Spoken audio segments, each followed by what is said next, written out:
Ladies and gentlemen, kindly please turn off your microphone for smoothness of program. You are encouraged to open your camera during the session. Thank you for joining us this evening. The event will start shortly.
Announcing the arrival of Speaker of the House, Sister Shafiqa Yusriha, fellow judges, debaters from Universitas Muhammadiyah Yogyakarta, UMY, and debaters from International Islamic University Malaysia, IIUM. Welcome to both teams. Bismillahirrahmanirrahim. Assalamualaikum warahmatullahi wabarakatuh and a very good evening. Let's begin our session with Kitab Al-Fatihah.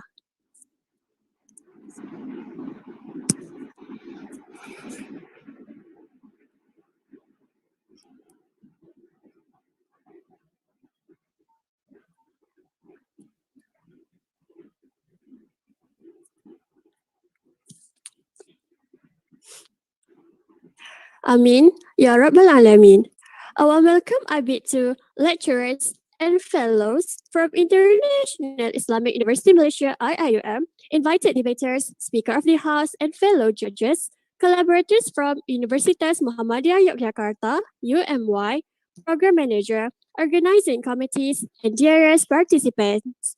I, Nur Shafiqa binti Raza, a second-year student from Kuliah of Nursing from International Islamic University Malaysia Kuantan campus, are delighted to be a master of ceremony for today's event.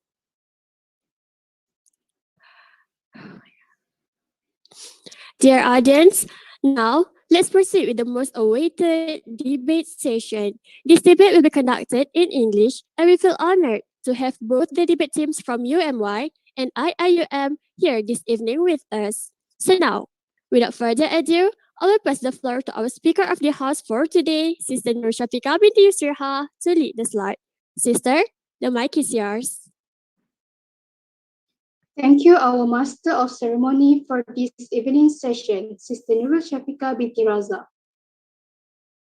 The House will come to order.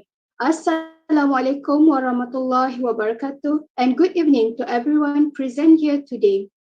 I am pleased to welcome you to the virtual English MOOC debate between International Islamic University Malaysia's IIUM team and Universitas Muhammadiyah Yogyakarta's UMY team of Mirror of Health Program 2021. The motion being debated on today is, this House believes that the COVID-19 pandemic has affected the education quality of students around the world.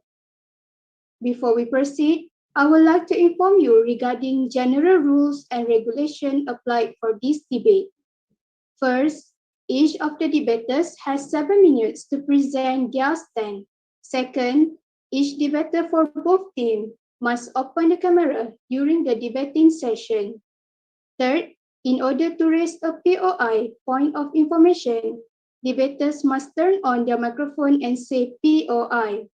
You only need to say POI once so that you don't disturb the current speaker. If the POI is accepted, the debaters are allowed to turn on their microphone and conduct the POI. If the POI is rejected, the debater immediately turns off their microphone and continues listening to the debate. Fourth, fellow judges will give one question for each team at the end of your motion. You will be given 5 minutes to answer the question. Fifth, the judges will give comments and present the result at the end of the debate. Dear audience, please ensure you mute your microphone and turn off the camera during the debating session. Present here today, I would like to invite debaters representing the government from IIUM to introduce yourself and your position. Testing. Everyone can hear me, right? Bismillahirrahmanirrahim. Assalamualaikum warahmatullahi wabarakatuh. My name is Imaan, a second year Kuliah of Pharmacy from IIUM, and I'll be the Prime Minister for today. Hello, Assalamualaikum. I'm Nur Az-Zahra. You can call me Al. I'm from Kuliah of Medicine, first year. I'll be the Deputy Prime Minister in today's debate. Hello, Assalamualaikum everyone. I'll be going as the government whip. My name's Imaan and I'm from IIUM Kuliah of Engineering. Next, I would like to invite debaters representing the opposition team from UMY to to introduce yourself and your position. Okay, thank you. Hello everyone. Assalamualaikum warahmatullahi wabarakatuh. My name is Ivo. I'm from Leader of Opposition. Hello everyone. Assalamualaikum. My name is Amira. I'm as Deputy Leader of Opposition. Thank you. Hello everyone, Assalamualaikum warahmatullahi wabarakatuh. I am Filia as Opposition Whip from UMY. Thank you. On behalf of the House, I extend a special welcome to our judges from IIUM, Sister Sumaya binti Mahmud Mim and Madam Bu Puput from UMY in this debate. I, Nurul Syafiqah binti Yusriha, am delighted to be a speaker of the House for today's event. The rules and regulations were explained prior to this debate, and each speaker must abide by them. Without further ado, I would like to call upon the first speaker of proposition, the Prime Minister, to the floor. Let the debate commence.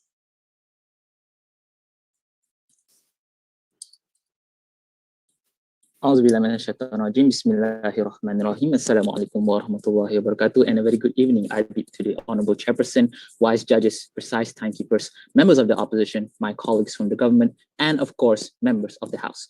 For today's debate session, I, as the Prime Minister, will be proposing the motion titled, "This House believes that the COVID-19 pandemic has affected the education quality of students around the world."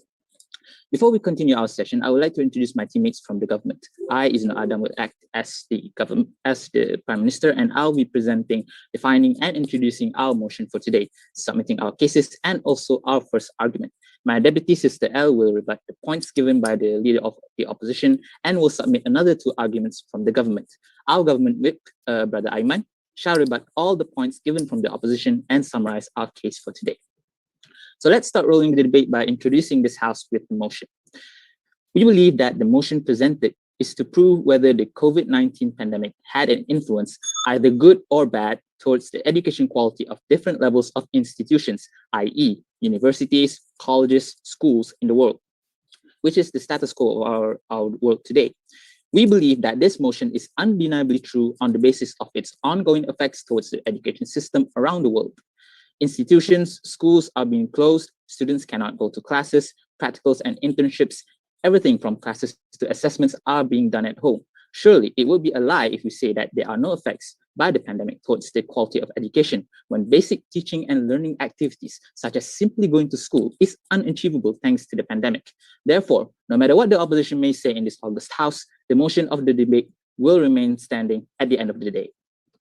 So inshallah, today the government will be presenting 3 arguments, which are, number 1, economic impact of COVID-19 affects education quality. Number 2, COVID-19 has caused hindrance in the teaching and learning delivery. And number 3, equality in teaching is difficult to achieve in online learning. So now let's move on towards our first argument, which is the economic impact of COVID-19 on education quality. So as we all know, this pandemic has disrupted our lives in almost all aspects. Let it be through social, education, politics, environmental, economics. This pandemic affected every ounce of our lives in one way or another. Its effects on the economy can be seen when many economic sectors were forced to shut down, especially in the early days of the pandemic. Shops, factories, offices, and such were forced to halt operations, thus affecting their revenues.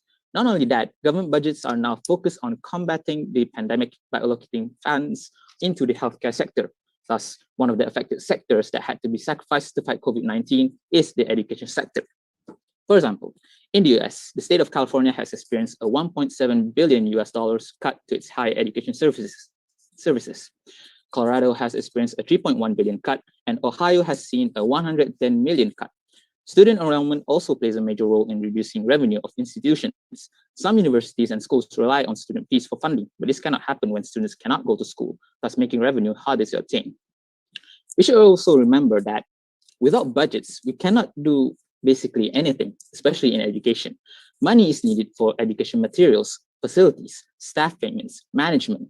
Research in universities requires funds, labs in schools require funds, teachers need to be paid to ensure they perform well, venues need to be maintained in good condition. Everything requires money. When these aspects are not funded well, the students shall be the ones who suffer. Even before the pandemic, we have heard of schools unable to organize their required labs due to budget cuts. Many educational activities cannot be done. Thus, the quality of education received by the students will be significantly affected. There's a report by the Learning Policy Institute, I quote, "A positive correlation between school funding and student outcomes. Bigger budgets particularly impact low-income students because their parents have fewer resources to lean on outside of the school. Another study found the reverse to be true as well. Spending cuts mean lower achievement for students. In fact, cutting a school's budget by just 10% has the same effect on test scores as replacing a school full of average teachers with all teachers in the bottom 10% of candidates. Of course, you don't need to have a teaching degree to know that test scores are not the only important student outcomes. Students who come from well-funded schools earn an average of 7% more in pay as adults. They also enjoy high school graduation rates than their peers who come from schools that experience budget cuts. Thus, through this evidence, we cannot deny that the budget impacts the quality of education the students will be receiving. Well, this is from the perspective of the institution. How about the students? How about their socioeconomic situation? How about students who live beyond the coverage of the internet? How about students of families who lost their source of income? Are we really going to say that the pandemic will not affect their education at all? We must remember that not all students can afford online education. Thus, if this situation does not improve to the point that they can go to school again, they will be left behind. And that is unfair for them, especially since quality education is one of the basic human rights dictated by the United Nations. Therefore, I would like to reaffirm again to this House that today's motion, this House believes that COVID-19 has affected the education quality of students around the world is indeed true, because the pandemic has indeed affected students' education quality around the world. The pandemic that struck the world by storm in the last 1.5 years, should we say that education quality is not affected, is a big mistake, considering what we have seen today. Thus, we urge this House to approve of this motion. Thank you.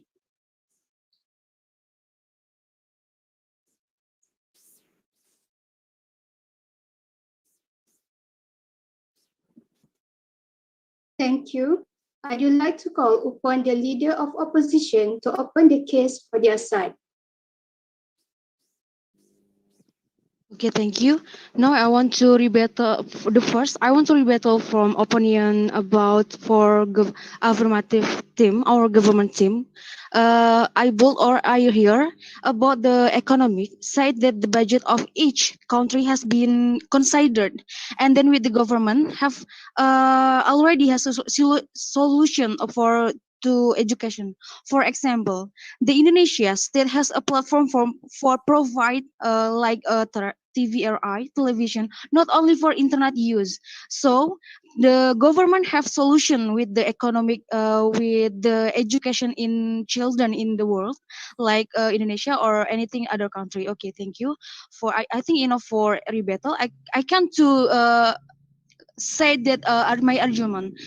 Okay, thank you for so much for already pleasure. Good morning, or ladies and gentlemen. We are from opposition team. Now I want to the motion today is this House bill of the COVID pandemic has affected the education student of around the world. The definition of education in pandemic implementation that cycle distancing policy. The distancing policy later become and then basic for implementation learning from home with the sudden use information technology. Often surprised that educators study information technology learning that implementation that how in the world. However, online learning that could took place as a surprise from pandemic COVID shock, not only for government, online for shock like district, cities, province, and center, and even the international community in general. Right. Not lowering, but even increasing. No, thank you. In general, not lowering, but even increasing the quality because student can repeat the material given video, PowerPoint, or etc. For the exciting decline is not because the pandemic, but because of the lack student or awareness. Then look for country data during the pandemic, but the education has increased and they analyze. Ladies and gentlemen, let's discuss even their still lessons.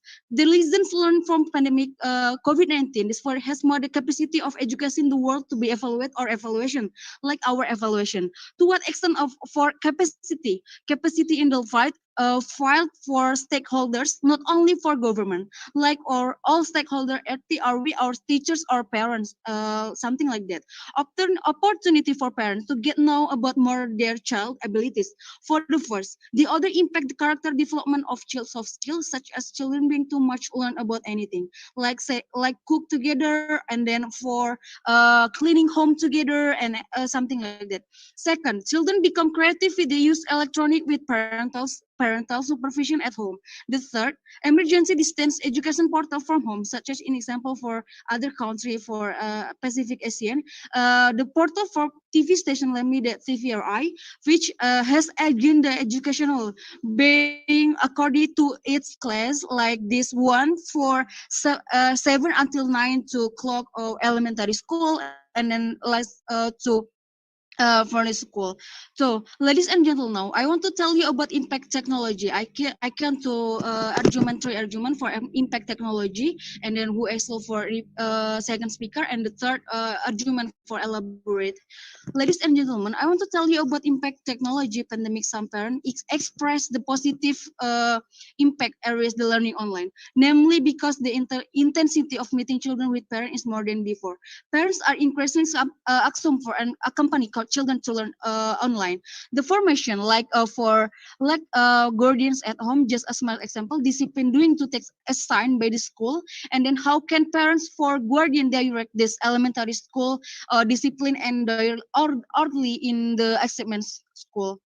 So we don't agree with this motion. Where the educational system will continue to jarring, and then the COVID pandemic is just the delivery is different to other country. This triggers every child to know about more creative and advanced and developing their creative ideas. And we don't agree with if the pandemic reduce quality of education system. It just the must to still able to adaptation to the situation. There are many examples from outside countries where educational and it continues for advance. For example, a teacher for private school or a teacher for high school in Paulo, Brazil, who he described a very special, said that he has been teaching using digital platform for 4 before. In my work, this is so pretty easy. So this is not shock to be other country to online school. And then I don't know, but I don't know about this motion, because this motion the impact for quality pandemic, the quality education in pandemic not really to reduce, but we are to still able and still to still able and then to adaptation with this situation. There are many examples from outside countries and where education continues to advance. Okay, for the next idea will be present by deputy leader of the opposition and opposition with thank you. POI, please. No, thank you. Okay.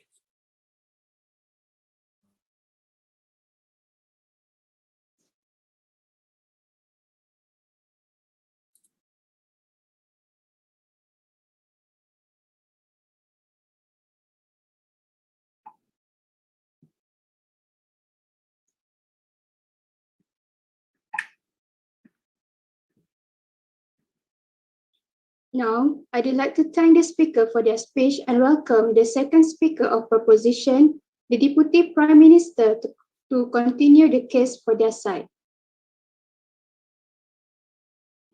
Testing. Okay, I'll start my speech in 3, 2, 3, 2, and 1. Ladies and gentlemen, due to the pandemic's economic impact alone, learning losses threaten to extend beyond this generation and raise decades and decades of progress. Assalamualaikum warahmatullahi wabarakatuh. I bid to the honorable adjudicators, my worthy opponents, and also everyone present here today. So I'll do two things. I'll rebut some problematic ideas of the very mouth of the leader of opposition, and then I'll continue to give the government's positive materials.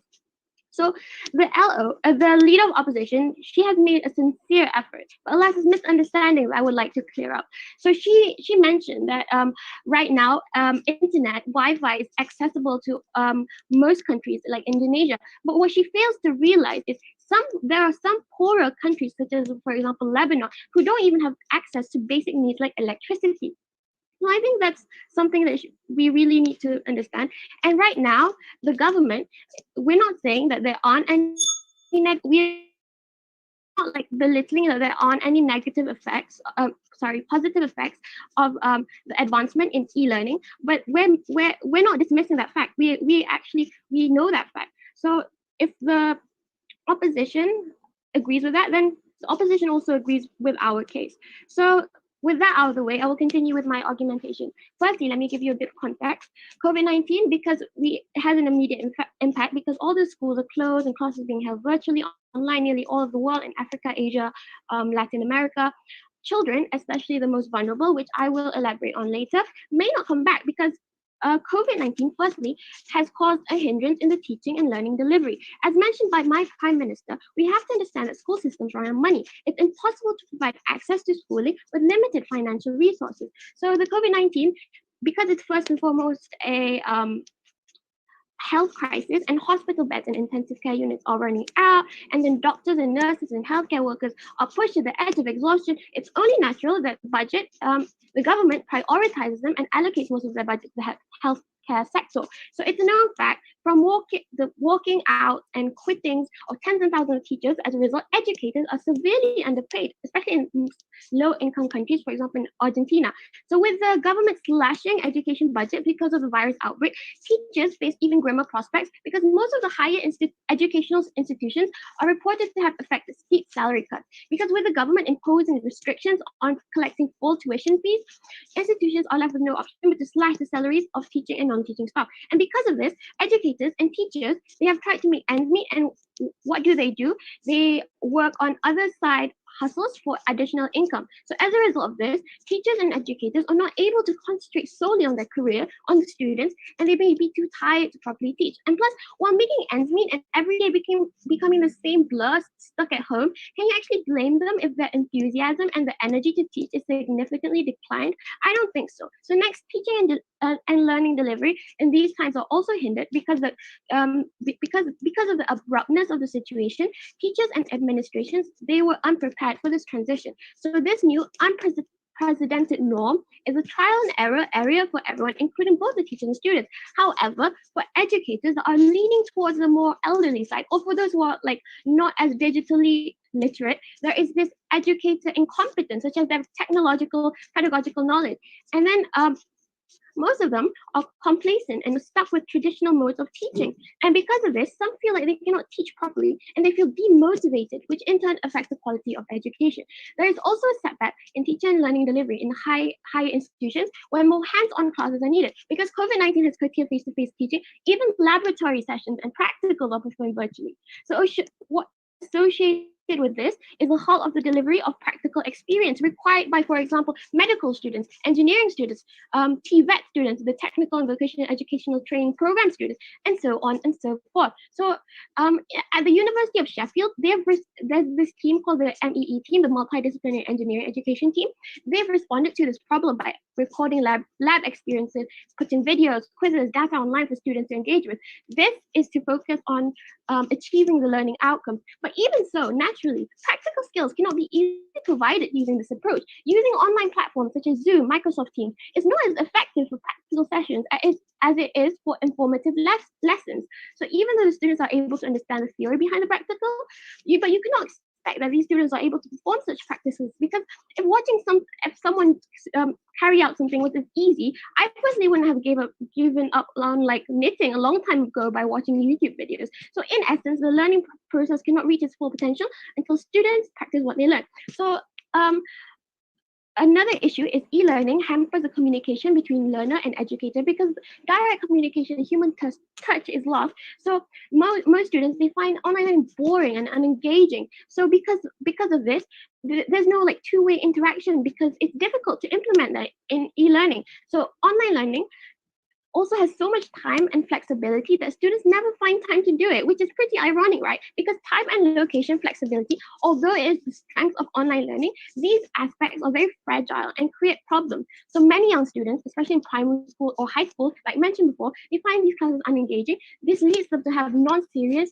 nonchalant behavior in terms of time and flexibility, which can cause a lot of problems. And you cannot expect that these parents, the parents of these children, to, though they try, they cannot supervise them 24/7 because they also have their own work to attend to. So we must understand that these all students and learners are not the same. They vary in degrees of capabilities and confidence level. And for my last argumentation, which I will go through quickly, so we know that equality in teaching is difficult to achieve in online learning. So unequal distribution of academic resources, for example, school funding, qualified experienced teachers, books and technologies, and more for socially excluded communities. So this crisis is exacerbating the already pre-existing education disparities for the most vulnerable of children, which are those living in poor and rural areas, lower income countries, girls, refugees, persons with disabilities, and also international students. So school closures related to this for example, in Lebanon, government-provided electricity is rationed, and those who cannot afford private generator are left without power. So the opposition just said just now that the internet is accessible to nearly the whole world. But isn't an answer like that the whole root of inequality, where, for example, a minority doesn't even have the basic need of it, like electricity? So I think I'm out of time. So yeah. So I've already made it clear that COVID-19 pandemic has affected not only our personal lives, also the quality of our education. And with that, I urge you to propose. Thank you. I'd like to thank the speaker for the remarks and welcome the Deputy Leader of Opposition to continue the debate for their side.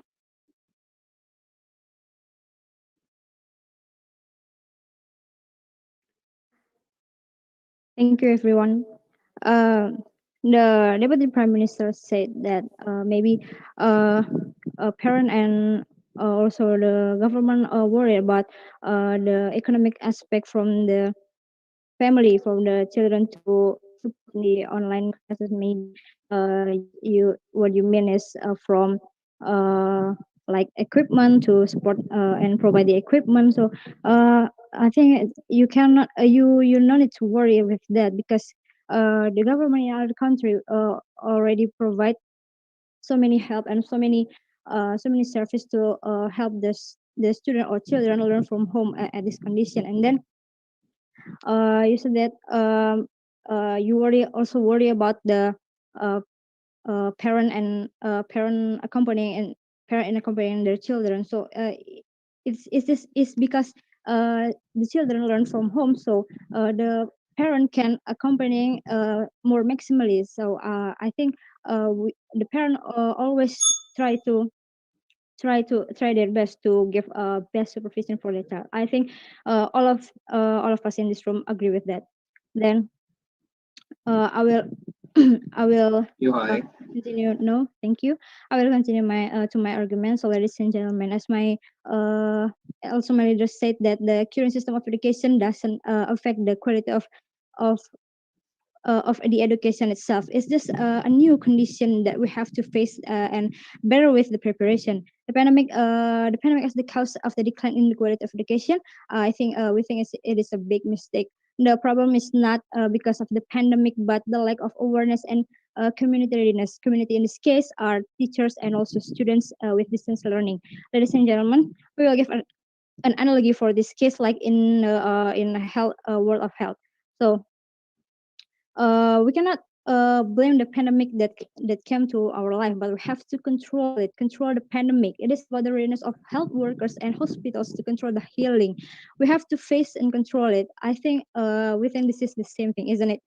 And then there are countries that can maintain a good education with some innovation, including some countries that are ready for this condition, like I mentioned before. For example, my leader's statement said Indonesia, in accordance with the Ministry of Education and Culture, have a program, namely Learn from Home. So in this program, the television stations broadcast educational programs such as lessons of nursery school to secondary education, and then guidance for the parents and also the teachers, and also the cultural programs on the weekend. So it means this innovation can make the student and parent learn together from home. So there's no problem with that. And then Your eye, the please. no, thank you. And then the other example, South Korea has one of the best IT infrastructure in the world because of the before of the pandemic. Korea has been realized about 99% of 4G coverage, and then 4G under implementation right now, and then about 75% of households had access to computers, and 99.5% had an internet access. So South Korea also expanded the public infrastructure by increasing e-learning platforms capacity to support the students.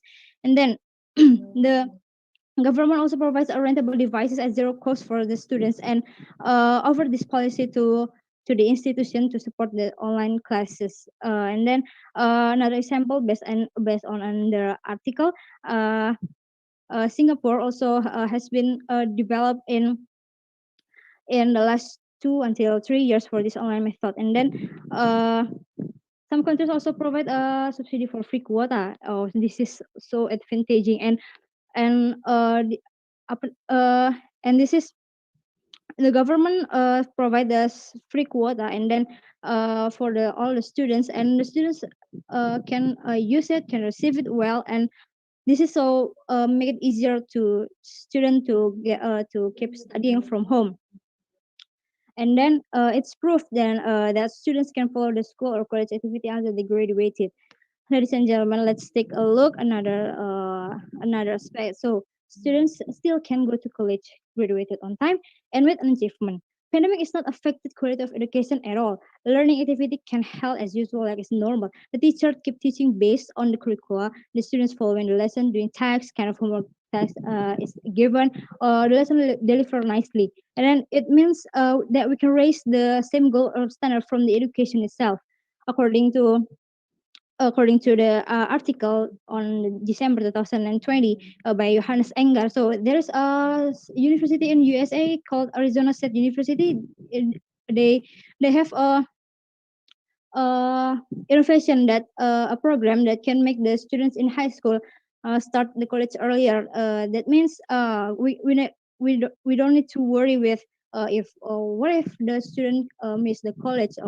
We have not to worry because there's an innovation like that. And then also one of university in Yogyakarta also graduated about 1,000 students, and 90% of 90% for that from that student can get a cum laude predicate.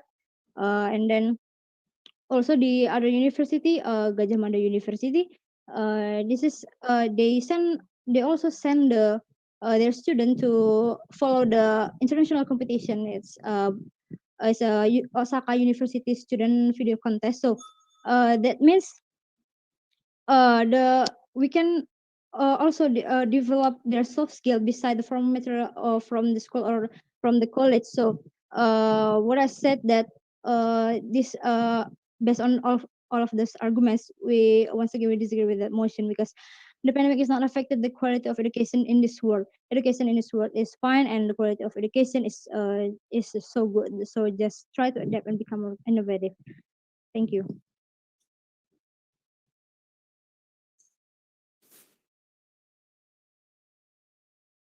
Thank you for your remarks. I would like to call upon the government whip to deliver his speech. Am I audible? All right, so I'm gonna assume I'm audible, so I'll begin my speech in 3, 2, 1. Panel, understand the fact that entire opposition's case is extremely nitpicking, and they're dismissive of the struggles that poor children or people in different other fields face, right? And they use their entire argument is just basically using nitpicking statistics of privileged people, privileged communities who are already in a position of privilege, and they're using that to justify that no one else has been affected. And they have been extremely dismissive of our points of all the poor people, all the children in other fields, all the students and medical students, international students, and the budget cuts. They haven't engaged with any of those arguments and gave you statistics, which even they didn't say 100%. They said 97% people haven't been affected. So I think their entire model is flawed. So I'm going to be doing two things primarily in my speech.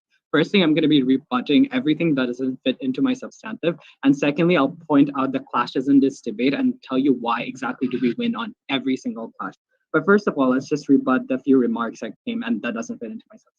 So firstly, I think Elo's like the leader of opposition's entire case was extremely elitist and exclusionary. And the model that they assume in Indonesia is like they only center it around people who live in, let's say, live in Jakarta or who live in like other big cities. They don't even take into account the fact that people who live in, let's say, smaller islands, who don't have access to internet, who don't have access to like, let's say, other things, they don't even consider about those people. And so like, and it is evidently, so even their model by itself is quite flawed because they don't consider those people, those marginalized communities, or even the poor POI? children in bigger cities. Yeah, sure. Okay, you said that some maybe some place cannot feel the connection or cannot feel the online method. We have that in some isolation village in Indonesia have a method that their offline method that they're Can you please speed up because my time's running out? okay. In our country, as Gunung Kidul in Gunung Kidul village is a isolation village, but they can still have solved the stakeholder have solved to their education quality. I think I understood your point. You're saying like in every remote village there's internet connection, right? But even if there's internet connection, you cannot say that it's 100% there. But even if there's internet connection, you have to admit that the richer children probably have better connection and the poorer children probably have less access to it. By in itself means that the poor children face lesser quality because they don't have the same set of resources, which means that your argument is elitist and your argument is exclusionary of those marginalized communities. Right? So I don't think your point's set. But moving on to like their entire point as to what parents try to provide the best for their kids. I think this is extremely dismissive because understand that this also means that you're gonna tell people that, oh, you're a poor parent. If people come from like poorer backgrounds and if the parents don't have enough money, they're not able to provide the kids with the same set of resources as a richer parent, right? So are you gonna tell those parents that, oh no, you're a bad parent because you're not giving the same set of resources as a richer parent? So that also is extremely discriminatory to those people and those poorer parents because that is what you're pushing for the word. Let's say that their argument about South Korea, right? That it is true that 97% of the people haven't been affected and they actually have better access to education and etc. But what does this mean, right? They still agree that 3% people have been affected. 3% people, and I think that percentage enough is proof enough for us to prove that these people have been affected. Because understand that if 3% people experience poorer quality, that by itself means that your entire like this pandemic, what it has imposed, it has only benefited the richer people, and not just benefited because those people also get marginalization because they're not able to get the same. Moving on to the classes, right? I think a lot of my time was actually like wasted because of the POI, so I'll take 3 seconds extra. Ensures better accessibility, right? So why do we say like the first class, which side is able to prove that we get better accessibility? What do we tell you? I think that they tell you that they have better accessibility because of internet. But what do we tell you? We tell you that this is wrong and they haven't been engaging with our kids because they completely choose to ignore the fact of different communities that exist and their only argument is centered around like specific cases. They don't do consider the whole. But like as we mentioned earlier, their case is also exclusionary of poorer countries, as El mentioned, of all the other countries, like let's say in Africa or in Latin America and other countries, but also in the same country that they live in, there are poor communities that exist. Now, how do we engage with this? We tell you that the accessibility is limited for these communities, and we have given you constructive reasons as to why and how these communities are particularly affected. But also like how these people, when you actually don't have better connection, better resources, what does it mean for your quality of education, and how does it affect you in terms of engagement and in terms of like accessibility? Right? We're moving on to the second slide. But in terms of budget and policy-wise, why do we take this class? I think the opposition comes up here and tells you that budget cuts are not likely going to happen. But understand that this argument is extremely illogical. Why is this illogical? Firstly, understand that in a country when your hospitals are overburdened, your economy is driven to the ground. I don't think the first thing in a government's mind is going to be like, oh, let's just send all my money to the education. That's just illogical to assume. What they're going to do is that they're going to cut this budget and they're going to allocate, like take your funding from the education and going to put it into like, as my first teacher mentioned that they're going to put it into like other fields which are like extremely crucial. So when you have less budget, as we mentioned, for the education, that means that quality of education is likely going to be affected. But moving on to the third class, right, and micro level and individual basis and case by case basis, what do we tell you? We told you in terms of like, let's say, teachers incentives, students in practical fields, and international students. Why does like teachers have actually like less incentives to teach when they don't get enough money? Because as we mentioned, the budgets are going to be cut.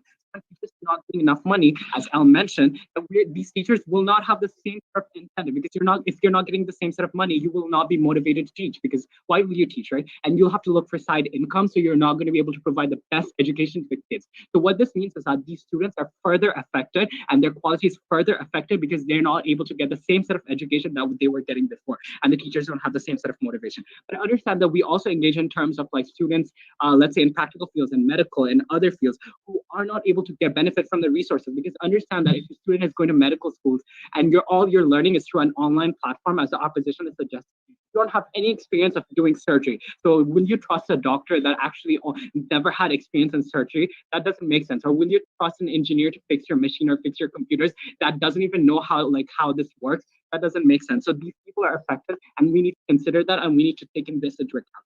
So lastly, right, we talk about international students who have been disfranchised and who don't live in the same platform. I think that these students have been mentally affected, and we engage into those terms, and also students under different communities, since there's like a gap and since there's like COVID-19 restrictions.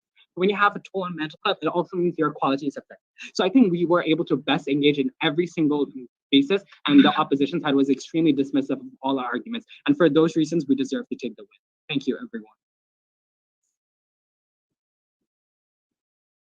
I'd like to thank the speaker for that speech. Now I shall invite the opposition whip to deliver her speech. Okay, thank you. The success of a country can be seen from how they solve a problem. Hello, ladies and gentlemen. I'm Filia as opposition whip from UMY. Today we are talking about this house belief that COVID-19 pandemic has affected the education quality of students around the world. In this nice occasion, I will resume my team arguments. But before that, I want to say about the government arguments. Actually, we said it is false when the government said that the education system right now is affected the quality of educations. The main problem is not because the pandemic or COVID-19, but it depends on the awareness and preparedness of students, teachers, and also stakeholders with distance learning or online method.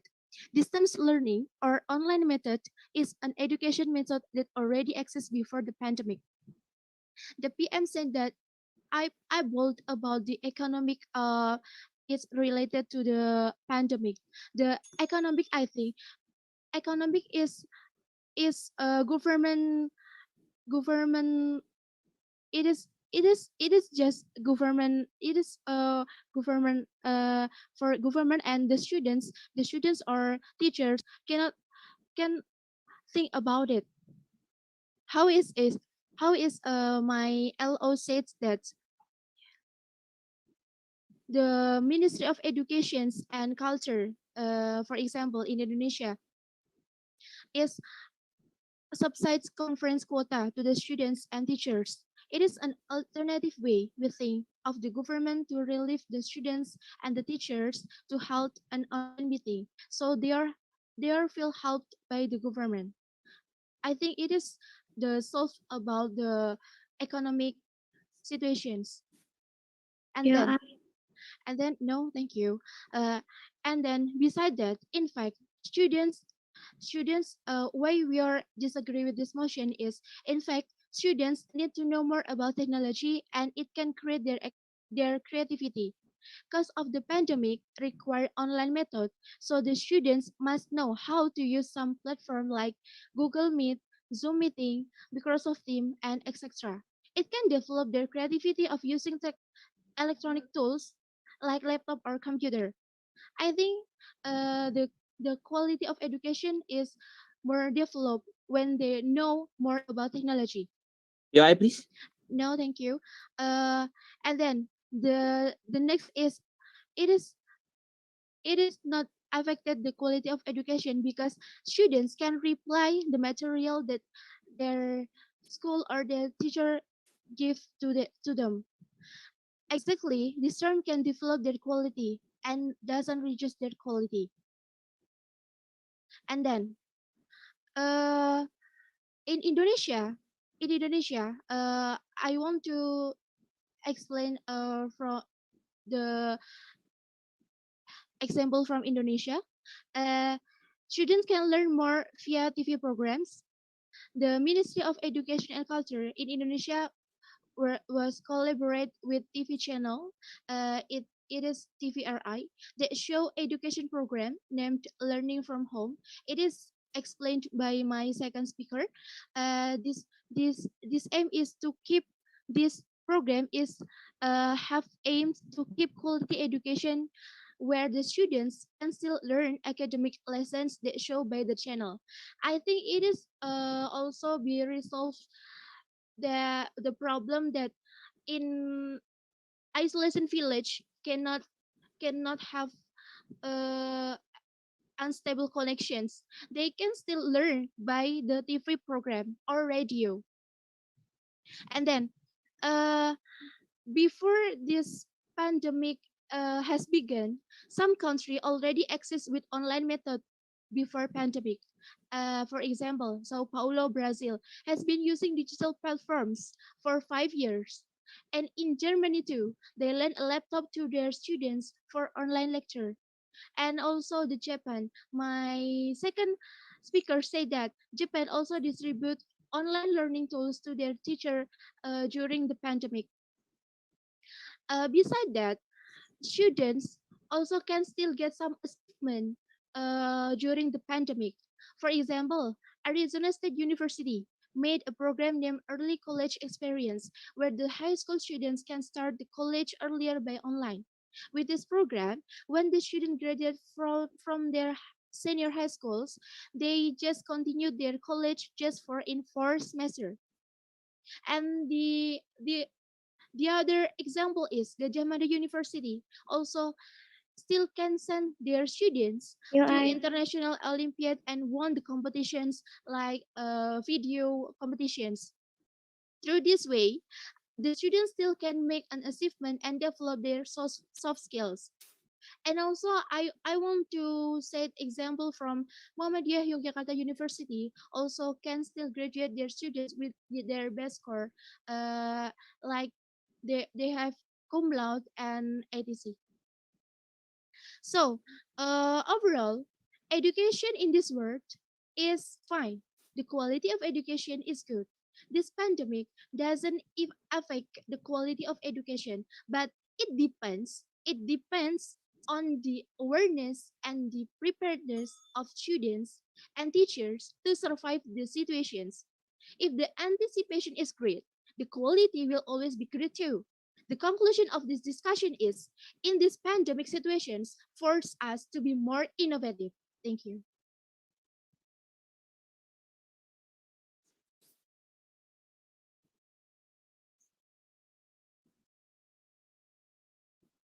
Thank you to all debaters. Now, I shall pass the floor to the judges for the question and answer session with debaters. Each team will be given 5 minutes to answer. Please welcome Madam Bu Puput to give question to the proposition team.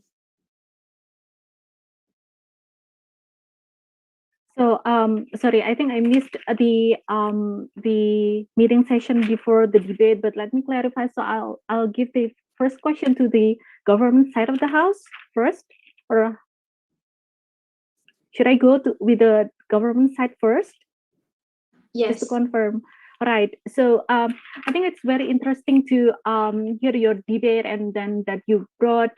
So sorry, it's not the adjudicating session first, but like let me clarify this and address to the government side of the house. So one of the first job or first responsibility for the government side is to establish the motion and to define the motion in which it is in the level that it's debatable for both sides of the house. So like what the all the three speakers have mentioned that the COVID-19 pandemic basically has magnified the inequality that has been existed and among the disparity of the education throughout the world. So those who have like higher budgets will sure like will be affected, but there's these pre-existing conditions of disparity between of the quality of the education among countries. So what I would like the affirmative side of the house to clarify is that first of all, if only you'd like to bring the motion in a way that it is in a way that it is more, how could I say, but more debatable for both sides of the house. Regardless, I've heard what you have said and what the opposition side of the house have mentioned, but if you can redefine or reestablish the motions into something which is more debatable for both sides of the house, how would you bring this into the conversation? Would you give like some limitation to the motion or the context? So I'd like to hear about that. Thank you. Do I make myself clear? Or for the government side? Sorry, you asked us. So you asked us what we changed in the motion to make the debate more balanced. I think that's what I'm trying to say. If only you've got the second chance. I've heard your all of your cases and arguments and your rebuttals, which are great. But if only you've got the second chance to bring to define the motion in a more balanced sense. So how would you like to do that? Well, if I were to bring the motion to a more balanced sense, I wouldn't say that it has affected the educational quality, because of course it has. So maybe affected negatively or positively, I guess, in my opinion. Sure.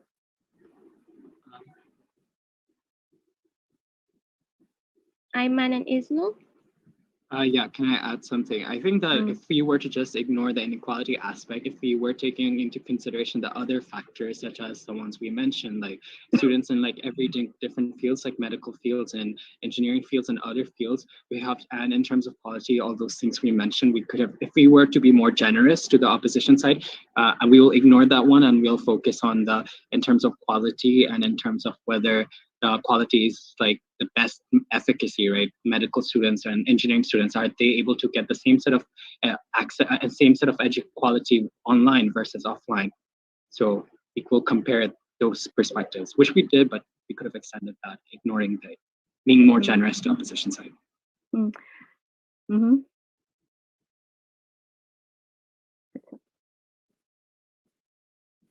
All right. Anything to add? Oh, no. No? All right. Okay. So, all right. So this is my first time adjudicating online debate anyway. So, but I guess that's what I'd like to hear, because I think rephrasing Imaan's term that to be more generous, I think one of the things that we need to build if you want to leverage your debate is that bringing if you're aware that the motion might give more advantage to one side of the house, then it is also fair to bring the motion. If you want to leverage the debate, for sure, you may want to bring it to more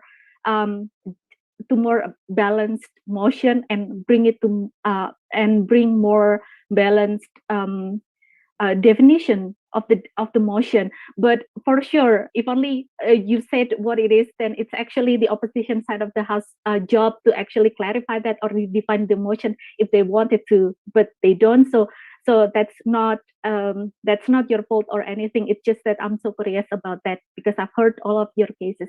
Thank you. That's all from me. Thank you. Okay, thank you. Now, please welcome Sister Sumaya binti Mahmud Mim to give question to the opposition team. Can you hear me? Yes. Okay. This is also my first time doing this adjudicating online or like any debate tournament for the first time. But the motion was very interesting. I really loved all of your cases. The question that I have for the opposition team is that you kept telling about how the education quality depends, or how the study, the motion depends on the awareness of the students and teachers. Like, could you like explain how it depends, like how this awareness gonna help the education quality during this pandemic?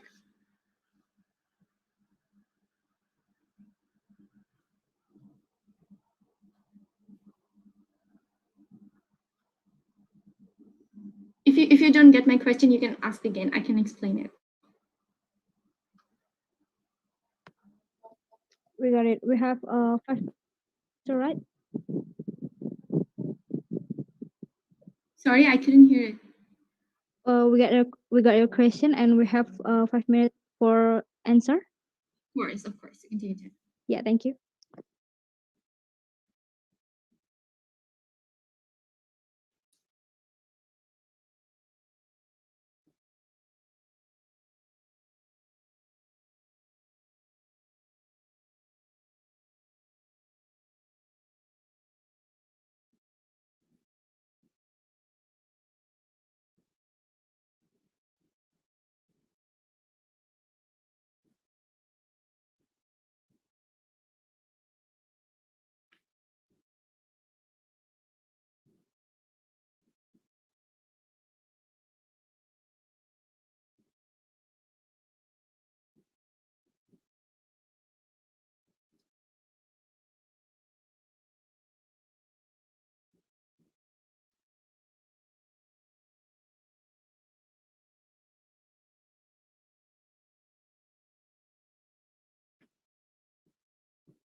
Okay, thank you for question.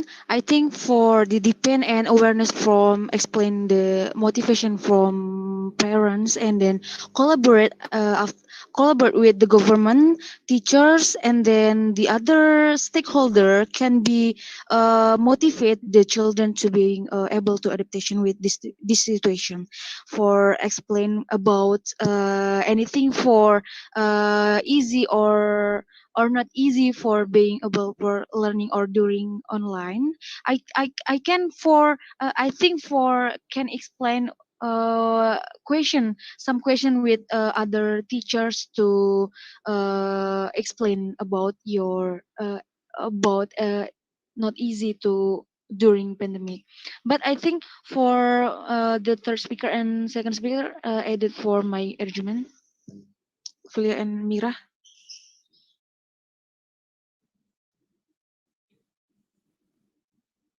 Now that the preparedness and the awareness of the students and also the government or stakeholder, it is, for example, in Paulo, Brazil, they has been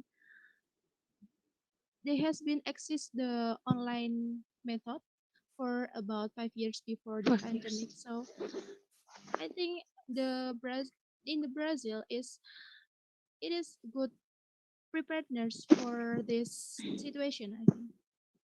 Good practice. Okay. You mean like, so this was your solution? Like other countries could look how Brazil and Indonesia are doing and they can implement in their countries as well. Like, was it something like that? Sorry? Was it like a solution, like your examples from Brazil and Indonesia? And like this can be implemented in other countries as well? I think for the other countries have to solution with the with that educational from example for Indonesia, I think not only for privilege, except for access internet, but for Indonesia have to support for platform like TVRI every morning, like to discuss about uh, study in elementary, junior high school, and senior high school, and solution for the government.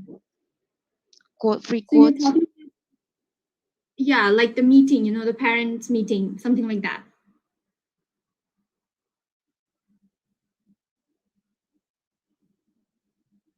So did you get me? Like your whole point was about, how they can reach out to parents more easily with their kids beside them. Is it something like that? In Indonesia, I'm not to when children not to online or study online can collaborate with the parents, with teacher, and stakeholders. I see. I see. Okay. Thank All you. right. Thank you. Thank you.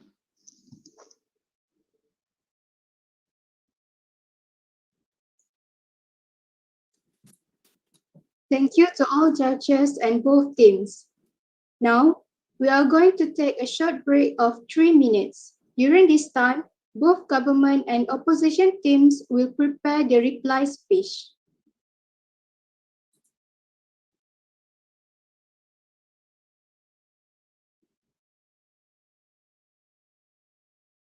Sorry for opposition.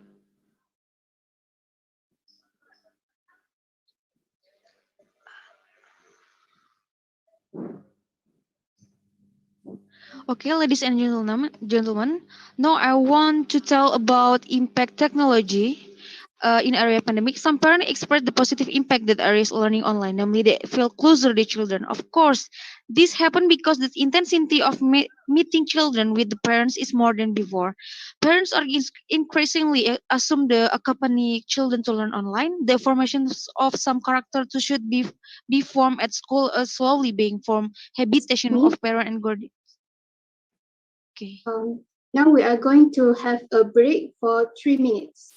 Oh, okay.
The time of 3 minutes has ended.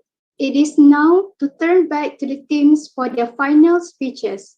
Each team is given 3 minutes, starting first with the opposition. Please welcome the opposition summary speaker.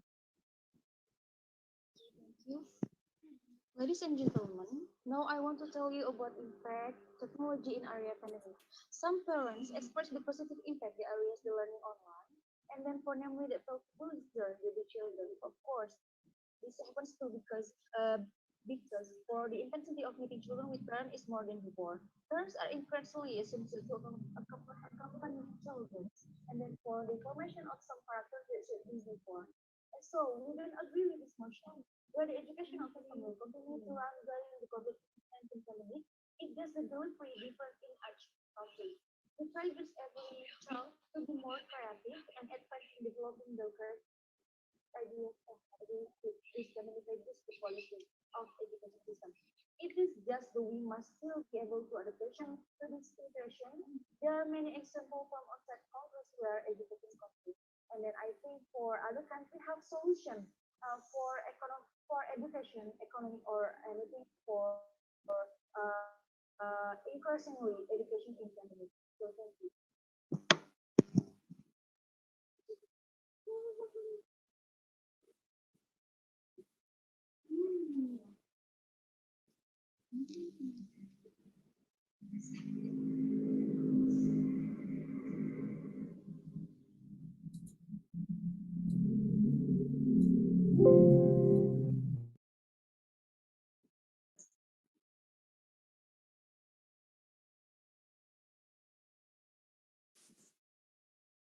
I'd like to thank the speaker for that summary and welcome the proposition summary speaker to sum up their theme and the debate as a whole.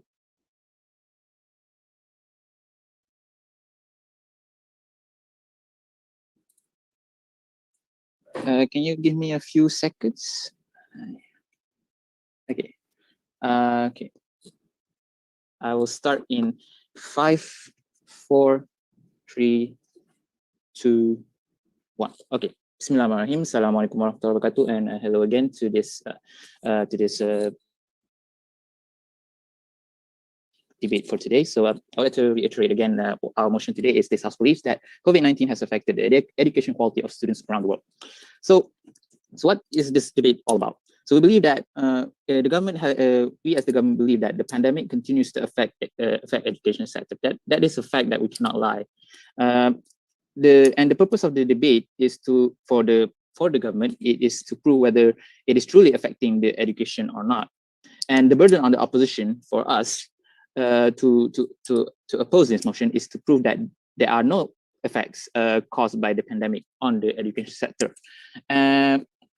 For the points, we have given 3 points to this House, which is the economic impact of COVID towards education, teaching and learning hindrance due to COVID, and also the inequality caused by COVID-19, or at least exacerbating the already existing inequality in education.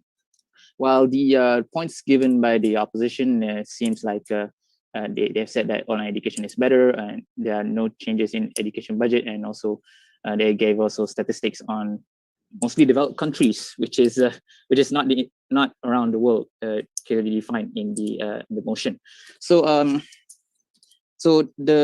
in a world where we accept this motion, which is I believe that this House should, because the motion today we describe clearly what is really going on right now, and it is also very realistic because we can see it right in front of our eyes that COVID-19 affects not just education sector but everything, social, economics, basically everything, and we are living through it right now. And in a world where we reject the motion, the opposition must prove that they have that there is no change at all happening during the pandemic, and that the pre-COVID situation remains for the students. And all these are wrong, and they have never pointed out any points that can prove that this is true, that this motion is false. And not only that, they are also putting their main stand is that they said that the quality of education is deteriorating because because the students are lacking awareness, teachers are lacking awareness to prepare. The thing is, we don't expect this pandemic to happen in the first place. So how do you can really expect that that students and teachers can really expect that something as big as this COVID-19 pandemic occurs? So therefore, I believe that this motion should be given to the government, because we have provided concrete evidence. We have continued to stand strong in our opinion despite the allegations made by the opposition, and also the opposition have failed to rebut any of our points.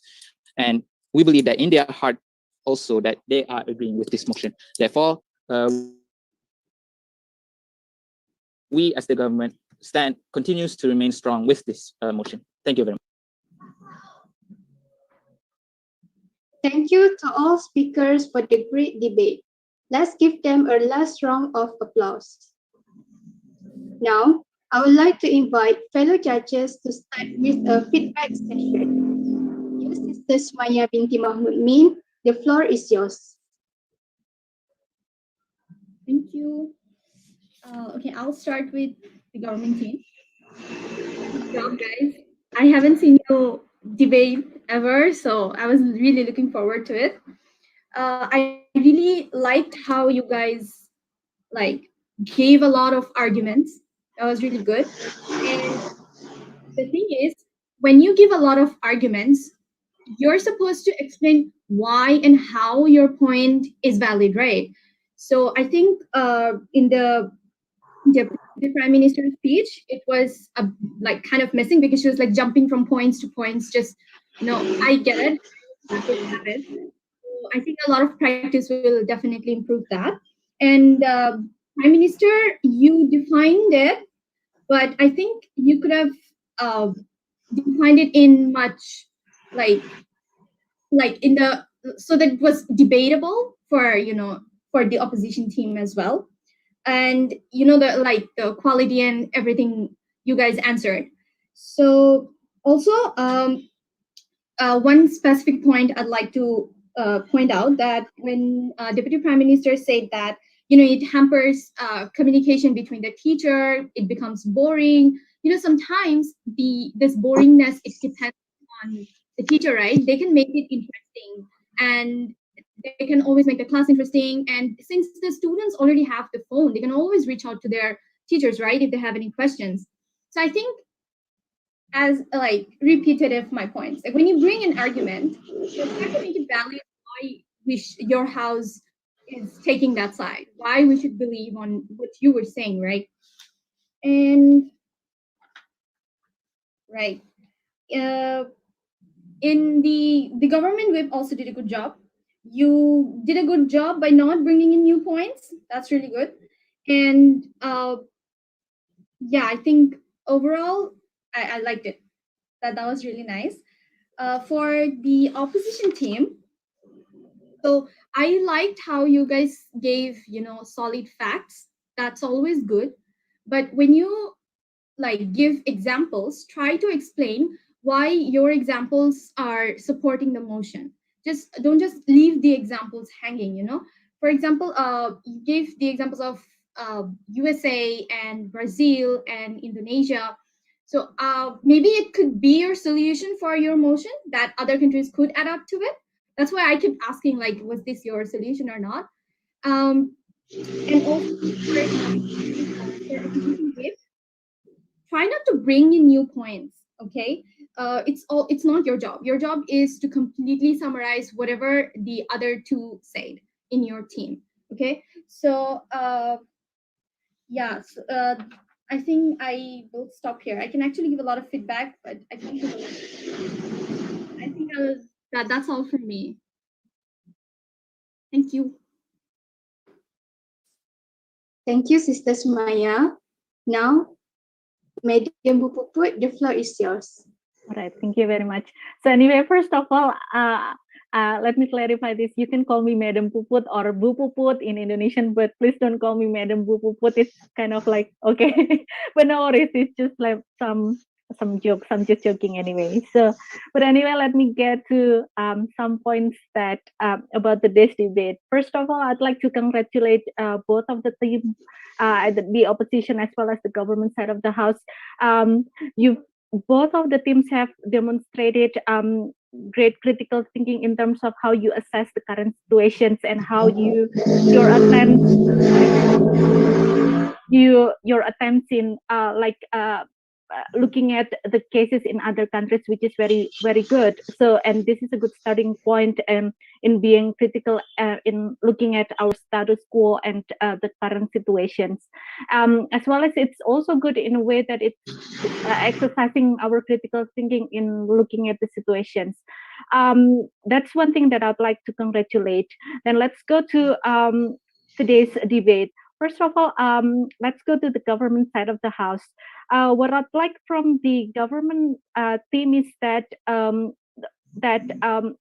that you have like a very strong point and in elaborating your case, like you're very persistent in maintaining your standpoints from the beginning of the debate up until the end.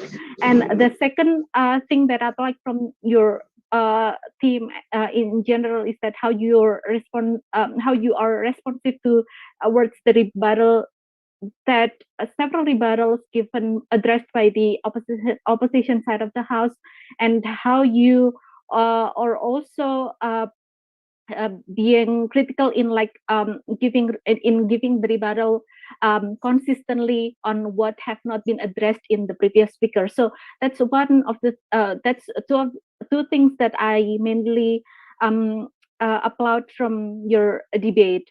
Well, from the opposition side of the house, what I like from your debate is that first of all you bring a lot of examples, and then the second of all is that you're also persistent in maintaining your standpoints. Well, there are several things that can be improved from both sides of the house. I believe that the opposition side of the house may leverage the debate if only they can actually I believe that first of all, this motion might not be might not come as one of the most favorite motions for both of the team. As you may have noticed as debaters, so it's important to maintain like balanced motions since the beginning of the debate. However, I guess especially the opposition side of the house, I believe that you guys noticed in your case building that this is going to be hard for you. That's proving the otherwise the COVID-19 pandemic may not affect the current situations of the education, especially coming from the countries in which the education is very hampered due to this situation. It must be very tough for you. However, one of the creative way in looking at this kind of tricky motion is that to look at that, for example, the motion that this house believed that COVID-19 pandemic has affected the education quality. So one thing that you may focus the attention is not necessarily the effect, the terms that whether this affects this, but whether this is the main cause of these situations. So you may offer several. So especially for the opposition side of the house, you may offer several other factors that may affect this current difficult situations of education sector. For example, you may take a look at yes, you mentioned about the teachers lack of quality, etc., etc. However, if you can refer to what the government side of the house has mentioned about that there's actually this pre-existing conditions of disparity of the quality of education, you can start from there and see that actually maybe it's not necessarily the COVID-19 that worsened this situation. It may be something else, be it the government decisions, be it the political conditions or other factors. Yes, you mentioned about the teacher shortage, etc., etc., but I think you don't come from the very strong points, because yes, the teachers have been different, but then there's something else greater than the teachers, and you don't really explore about the stakeholders. So I think if you can actually explore on that and like broaden your views during the case building and brought up to so that you can drive the directions of the debate into that way that may be more balanced for you. And then yes, actually you can do that since the very first since the you can the leader of opposition can certainly bring that by refuting the definitions given by the affirmative side of the house, but it's actually it's not refuted, so it's assumed that it is accepted. So which is actually one of the things that you can actually explore better during the debate. So I guess the negative side of the house, I believe that you have this demonstrated like it's clear. I don't know whether you've done like a lot of rehearsal or not, but it's quite clear from how you debate that you've demonstrated like certain amount of experiences in debating, and which is very good. And I believe that one of the things that may leverage your performance in other debate competitions is that, first of all, you've done well in like structuring your debate. However, like now one of the things that can also be improved is that like you put more structure into your debates, like referring to what has been mentioned. Yes, you've done this, but like for example, you've mentioned about the for example, the two arguments, and then you mentioned like the member of the house can explain like the first argument is this, and then this, and then in a more structured and giving like more examples, even using anecdotes. That is fine, because sometimes statistics, sure, it says a lot.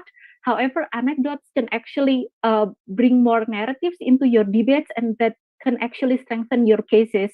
You've done good, I guess, like what I've mentioned earlier even in reply speech. But I guess if you want to improve your debate, that is one of the things that you can do. So but after all, I guess I do agree what Ms. Sumaya has mentioned, that the opposition side of the house has mentioned a lot about that they necessarily neglect the current situation, that we're fine, we're doing fine. And so I don't think that that is the case with debate. It is okay to accept the situation that we're not fine. That is more that this kind of vulnerability of acknowledging that we're not fine, but like giving the strong points of, but this is something that we've done and this is the best that we can do. So I think that will appear stronger to your debate. So so I guess that's also another thing that the opposition side of the house can improve in their other competitions. So I guess that's all from me. I've done a lot of talking, so but it's nice seeing all of the great faces and like enthusiastic debaters in these circumstances. So thank you thank you very much. I end my case. Mm-hmm. Can I like bring another point I want to put down? Can you hear me? Yeah. I'll just bring one last point for the opposition team.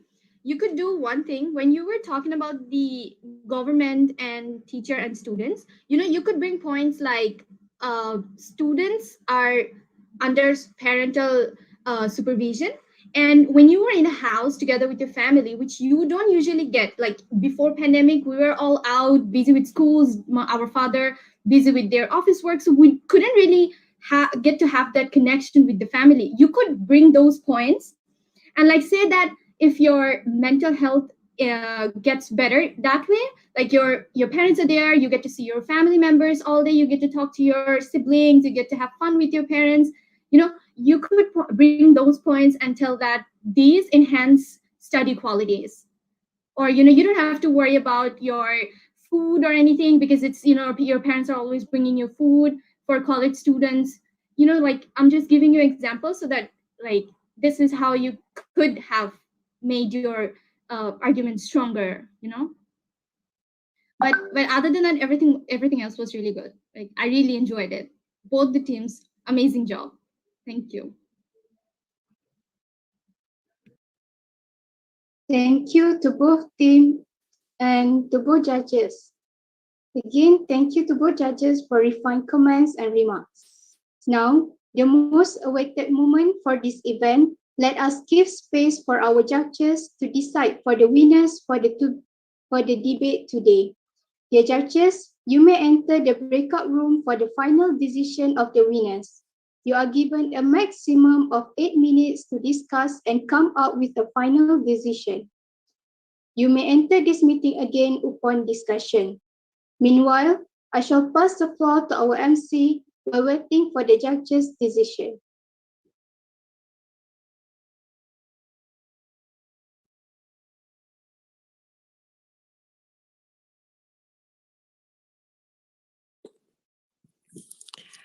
Dear participants, while waiting for the judge's decision, you may vote for your winning team in the polling given at the chat box and YouTube's comment section.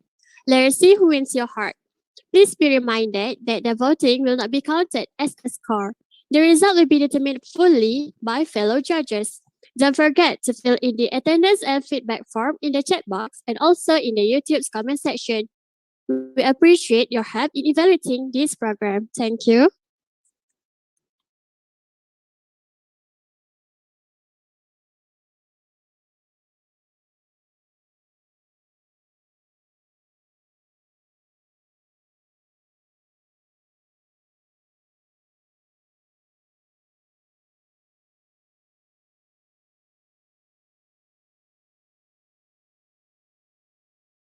Hi, can anyone bring me to the breakout room again? I think, hi. Any comer you here can bring me to the breakout room again? Sure. Wait, Thank you.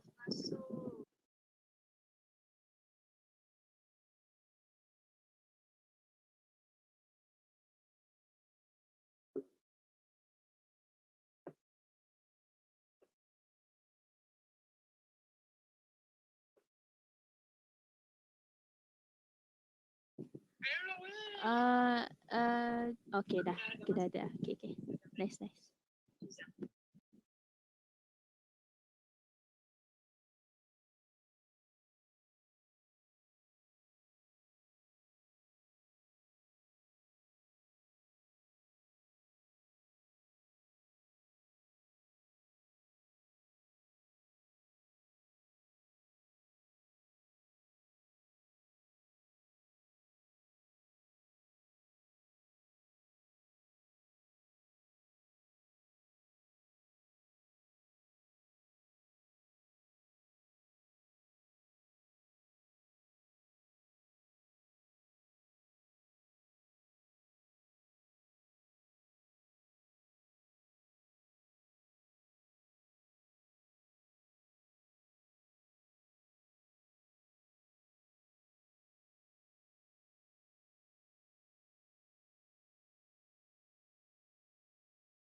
run from the liars, the fuel on the fire. I know I created myself.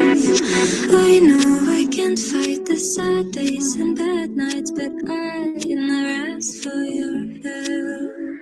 You get hurt, but we don't belong together.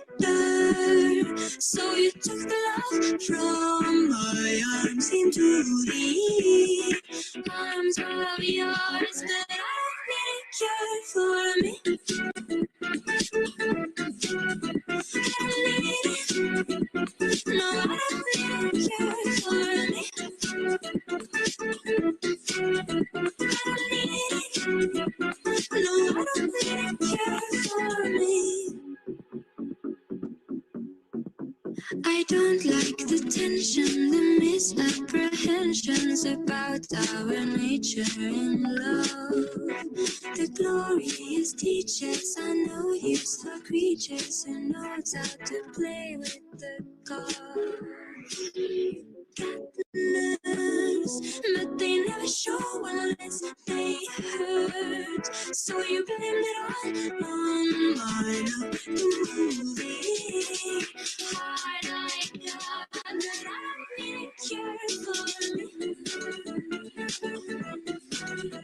I don't need it. No, I don't need a cure for me. I don't need it.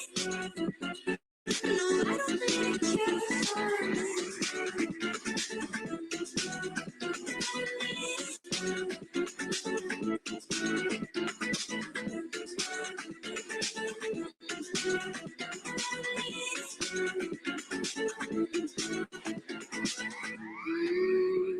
Please, no cure for me.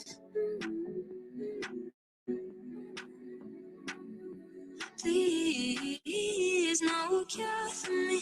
Cure for me. Cure for me.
Welcome back, judges and Speaker of the House.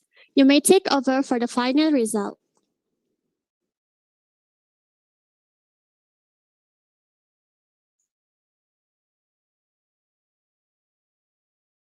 Thank you, Master of Ceremony. So now is the time. I would like to announce the winner of debate today is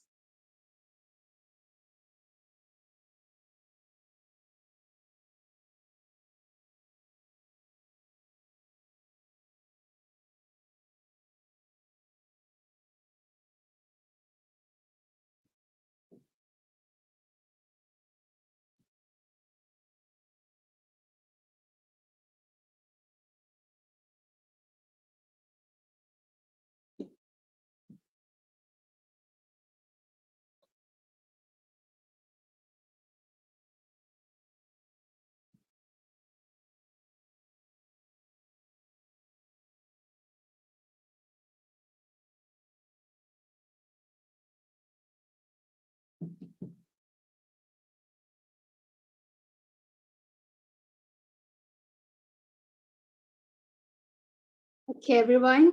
It's the time. I would like to announce the winner of the debate today is Team Government from International Islamic University, Malaysia.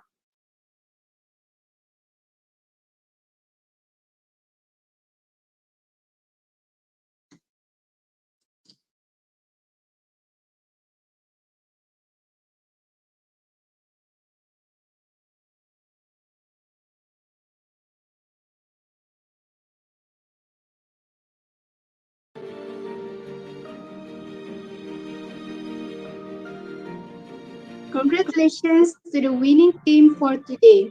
Let's give them a big round of applause. Well done to the winning team. With this success comes greater opportunity and challenges. With the same zeal as you always have, congratulations. To the other team, be strong as you fight your way to success. The difficulty you face is nothing compared to the joy of success. You have put in a lot of effort. Congratulations too. Thank you to all judges, debaters, and audience. Now, I shall pass the floor to the MC.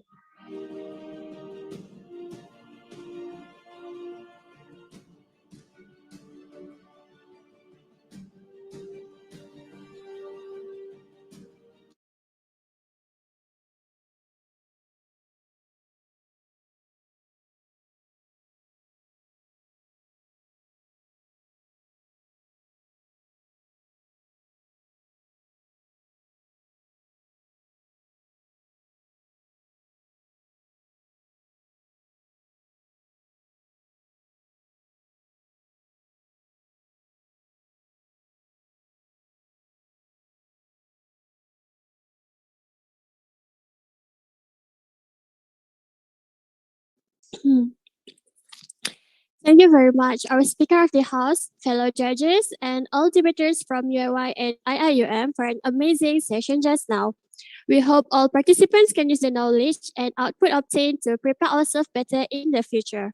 On behalf of the organizing committee, we would like to apologize for any shortcomings throughout the program. Dear participants, kindly be informed again to fill in the attendance and feedback form given in the chat box and YouTube's comment section. We appreciate your help in evaluating this program. Thank you for joining this session. Remarking the event today, we provide to you some flashbacks throughout today's program. We are glad to announce the winners of the game slot session today and closing speech from our Deputy Dean Student Engagement and Committee from Kuliah of Nursing, Assistant Professor Dr. Anyawanis binti Mahtar, and also from Principal Mahala Fatimah Az-Zahra, Assistant Professor Dr. Norma binti Harun from International Islamic University Malaysia, Kuantan Campus. Let us enjoy the video that has been prepared by the committee.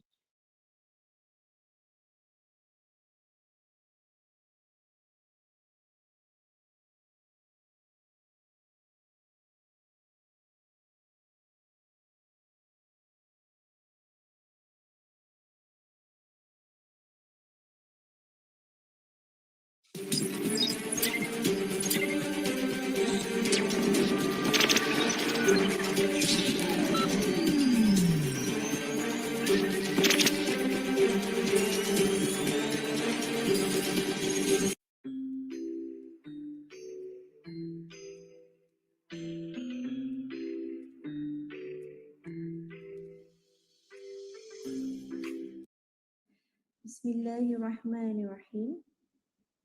Very good evening, I bid to fellows, lecturers, and staff of IIUM Kuantan, staff of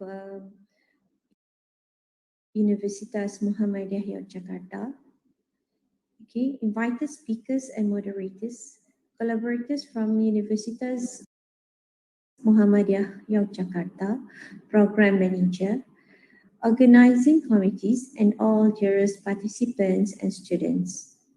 Assalamualaikum warahmatullahi wabarakatuh. All praises are to Allah subhanahu wa ta'ala, the Almighty, creator of heaven and the earth. Peace and blessing be upon our adored Prophet Muhammad sallallahu alaihi wasallam, his companions and immediate families, as well as those who follow the right path. First and foremost, I would like to congratulate the organizer for making this program a success amidst this COVID-19 pandemic. The aims of this program is mainly to provide guidance for participants regarding non-communicable disease prevention at all levels, to promote Malaysian culture and healthcare practices at the international level, and to provide a platform for as an international youth platform to develop and engage in the participatory development of the world. IIUM Kuantan campus are delighted to be invited by Universitas Muhammadiyah Yogyakarta as a co-host to hold a subprogram in the 7th International Nursing Summer School, INSS. This program provides a great platform for the students to engage with other students from various countries and different universities. The committees had successfully organized a forum, shows, game slot, and mock debate match between IIUM Kuantan and UMY in the hope it will achieve the program objective. As a science-based student, one should aware of the healthcare practice and the variety of diseases, especially the non-communicable diseases, as in the line with the theme of INSS this year. We should not be caught off guard from any non-communicable diseases and do mind your physical and mental health as we put our current focus on how we can reduce the COVID-19 daily cases in Malaysia. As said by Claire again, knowledge will bring you the opportunity to make a difference. I hope this program has given you new insights to apply in your life. In conclusion, again, I would like to congratulate Mahala Fatima Az-Zahra Representative Committee 2020-2021 and Nursing Student Society 2020-2021, and not to forget the Students Committee for organizing this program. I wish to acknowledge our organizer, Universitas Muhammadiyah Yogyakarta, for giving full support and cooperation at the highest level to ensure the successful of this program. With lafaz Bismillahirrahmanirrahim, I officially officiate the closing ceremony of the subprogram Mirror of Health 2021. Wabillahi taufiq wal hidayah. Wassalamualaikum. Bismillahirrahmanirrahim. Assalamualaikum warahmatullahi wabarakatuh. And a very good evening on the blessed day to fellow lecturers and staff of IIUM Kuantan campus, invited speakers and moderator, collaborators from Universitas Muhammadiyah Yogyakarta, program manager, organizing committees, and dearest participants. We thank and praise Allah sallallahu alaihi wasallam for giving us this opportunity to be gathered here in making the end of Mirror of Health 2021. Brothers and sisters, First and foremost, I would like to express my appreciations to the organizing committee from Mahalah Representative Committee Fatimah Az-Zahra 2021 and Nursing Student Society 2021 of IIUM Kuantan Campus. I also wanted to take the time to thank Universitas Muhammadiyah Yogyakarta, especially for inviting us to organize this sub-program in International Nursing Summer School 2021. Brothers and sisters, as we are currently still fighting with the pandemic COVID-19, there are limitations in physical movement to perform any face-to-face activities. Therefore, I can say that online platforms are the best medium to channel our knowledge together in order to stay connected, especially for any international programs. Alhamdulillah, we have made it for this time. Brothers and sisters, I can see various activities were carried out and a lot of output that can be obtained throughout the end of the sessions. Congratulations to all participants. You have put your efforts to join these programs. Brothers and sisters, I hope that you have benefited from some, if not all, the activities during the Mirror of Health 2021. The takeaways from these activities should be shared and practiced. Lastly, I thank you for your presence today, and I hope to see more programs alike in the future. May Allah shower upon us His blessing. Wassalam and thank you.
Thank you. Thank you. Thank you.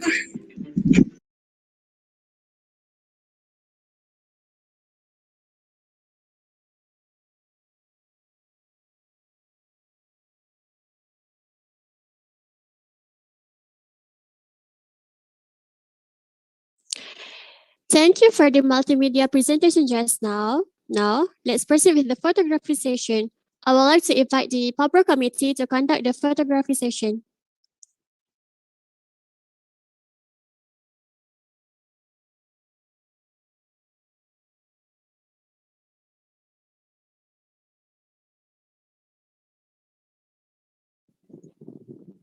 Okay, Assalamualaikum.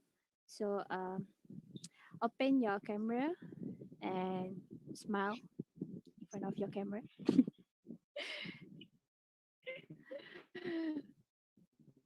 Okay. So for the last one, photo 1, 2, 3, smile. Okay, another one. 1, 2, 3, smile. All right, thank you guys. I pass to MC.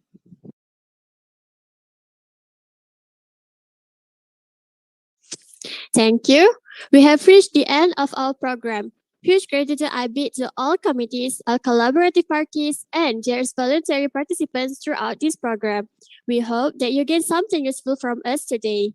Thus, let us close our event with tasbih kafarah and surah al-As.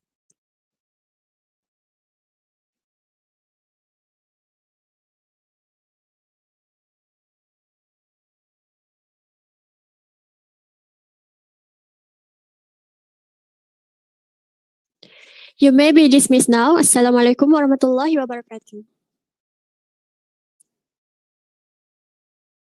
Thank you. Recording stopped. Thank you.